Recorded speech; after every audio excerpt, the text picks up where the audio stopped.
बैनुल-अक़वामी मंजरनामे से खबरें शामिल करेंगे। G7 सरबराह इजलास से कबल भारतीय वज़ीर आज़म के खिलाफ 100 से ज़ायद सिख मुजाहिरीन ने एहतजाज किया। मुजाहिरीन ने खालिस्तान के झंडे लहराए और भारतीय वज़ीर आज़म के खिलाफ शदीद नारेबाजी की। मुजाहिरीन ने बैनर्स और पोस्टर्स उठा रखे थे, जिनमें से एक पोस्टर में मोदी को हथकड़ियों में कैदियों के लिबास में दिखाया गया, जबकि एक और तस्वीर में उन्हें जेल की सलाखों के पीछे दिखाया गया।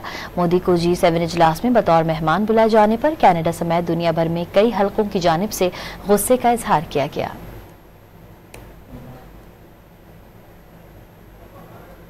बैनुल-अक़वामी मंजरनामे से खबरें शामिल करेंगे। G7 सरबराह इजलास से कबल भारतीय वज़ीर आज़म के खिलाफ 100 से ज़ायद सिख मुजाहिरीन ने एहतजाज किया। मुजाहिरीन ने खालिस्तान के झंडे लहराए और भारतीय वज़ीर आज़म के खिलाफ शदीद नारेबाजी की। मुजाहिरीन ने बैनर्स और पोस्टर्स उठा रखे थे, जिनमें से एक पोस्टर में मोदी को हथकड़ियों में कैदियों के लिबास में दिखाया गया, जबकि एक और तस्वीर में उन्हें जेल की सलाखों के पीछे दिखाया गया।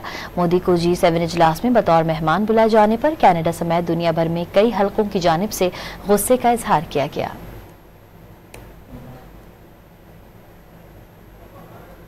बैनुल-अक़वामी मंजरनामे से खबरें शामिल करेंगे। G7 सरबराह इजलास से कबल भारतीय वज़ीर आज़म के खिलाफ 100 से ज़ायद सिख मुजाहिरीन ने एहतजाज किया। मुजाहिरीन ने खालिस्तान के झंडे लहराए और भारतीय वज़ीर आज़म के खिलाफ शदीद नारेबाजी की। मुजाहिरीन ने बैनर्स और पोस्टर्स उठा रखे थे, जिनमें से एक पोस्टर में मोदी को हथकड़ियों में कैदियों के लिबास में दिखाया गया, जबकि एक और तस्वीर में उन्हें जेल की सलाखों के पीछे दिखाया गया। मोदी को G7 इजलास में बतौर मेहमान बुलाए जाने पर कनाडा समेत दुनिया भर में कई हलकों की जानिब से गुस्से का इजहार किया गया।